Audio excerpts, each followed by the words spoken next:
The reason you can go from superhuman focus to total brain fog in a matter of minutes, well, it isn't a lack of discipline. It's that you're fighting a biological tide. We've all been told to just push harder, right? To just grind it out. But that approach, it's like trying to swim against the massive ocean current. You just end up exhausted, feeling like you're drowning in that mental fog. But what if you could learn to read those waves? What if you could actually work with your biology instead of constantly fighting against it? Well, that's exactly the promise we're making today. We're going to show you the three-step system for what we call dopamine-driven attention cycles, so you can stop drowning and finally start surfing the waves of your own neurochemistry. This isn't about more willpower, you guys. It's about a much smarter strategy. It's about becoming a surfer. All right, so let's really break this down. This is the core idea, the two paths you can take. On one side, you've got the brute force method. This is what most of us do. We fight the tide, we push through, and what do we get? Burnout.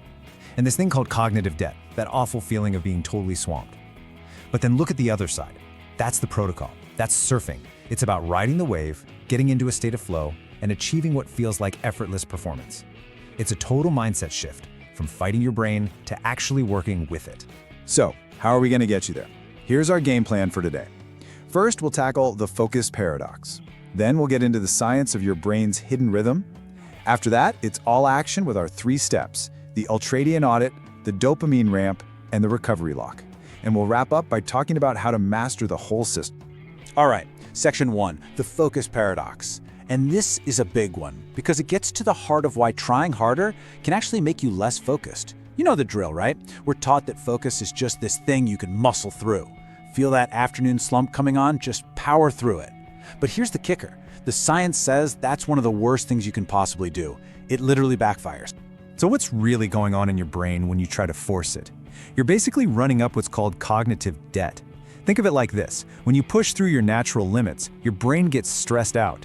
It starts pumping out cortisol, the stress hormone, and that chemical literally gets in the way of clear thinking. It creates this mental fog, this attention residue that just hangs around. It's all because we're not giving our brains the neurochemical reset they desperately need. Okay, so if powering through is the problem, what's the solution? Well, to figure that out, we have to get into the science behind the waves.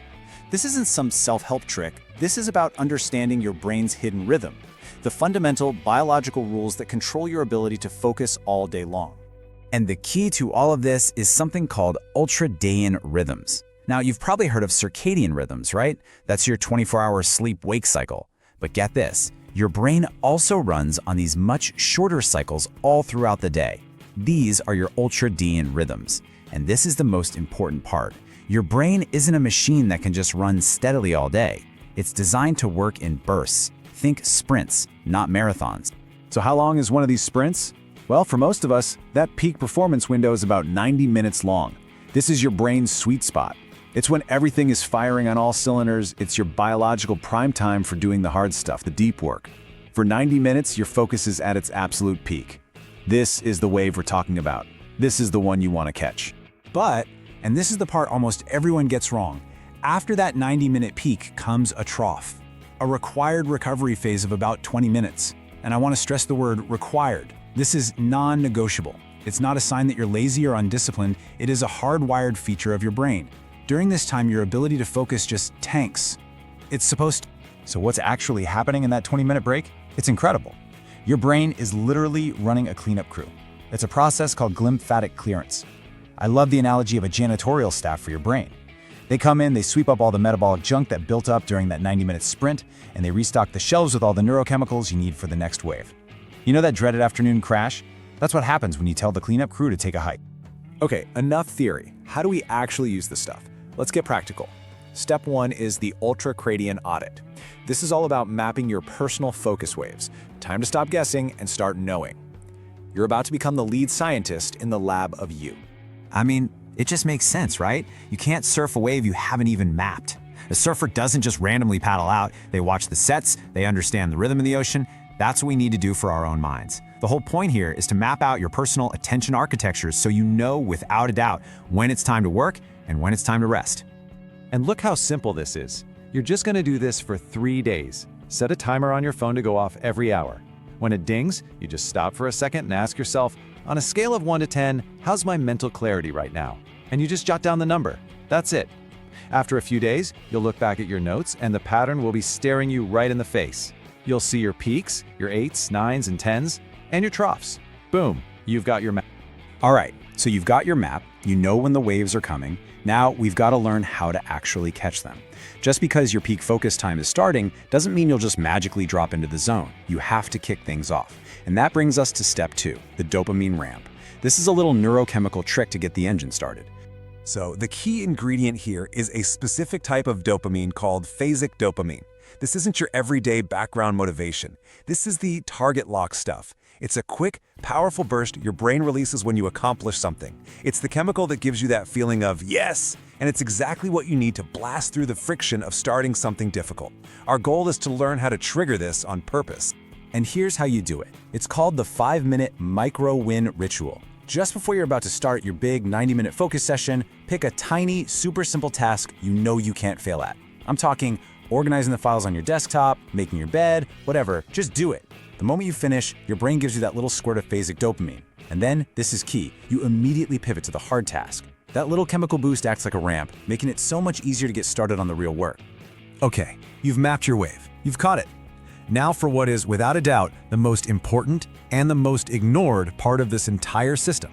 Step 3, the recovery lock. This is all about protecting your single most valuable asset, your brain's ability to recover. And this right here is so critical. We need to talk about a real break versus a fake break. What do most of us do when we take a break? We scroll social media, we check email, we read the news. These are fake breaks. You're still just pumping your brain full of information, and that cleanup crew we talked about, they can't do their job. A real break, a true cognitive reset, is a zero-input activity. Go for a walk, stare out a window, just daydream.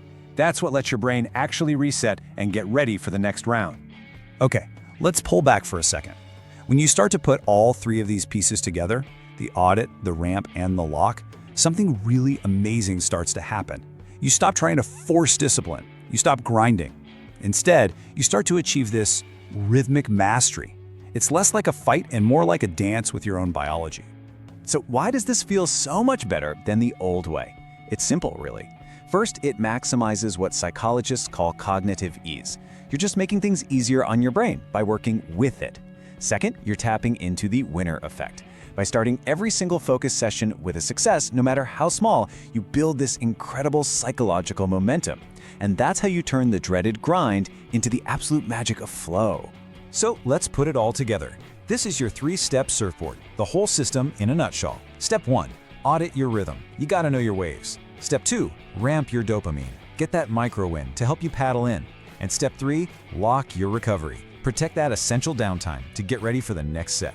Audit, ramp, lock. That's it. That's the whole shebang.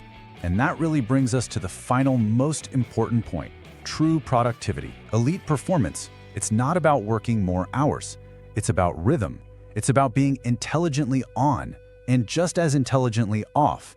So the real question is, are you ready to stop fighting the tide? Because productivity isn't about doing more. It's about mastering systems that make focus feel effortless.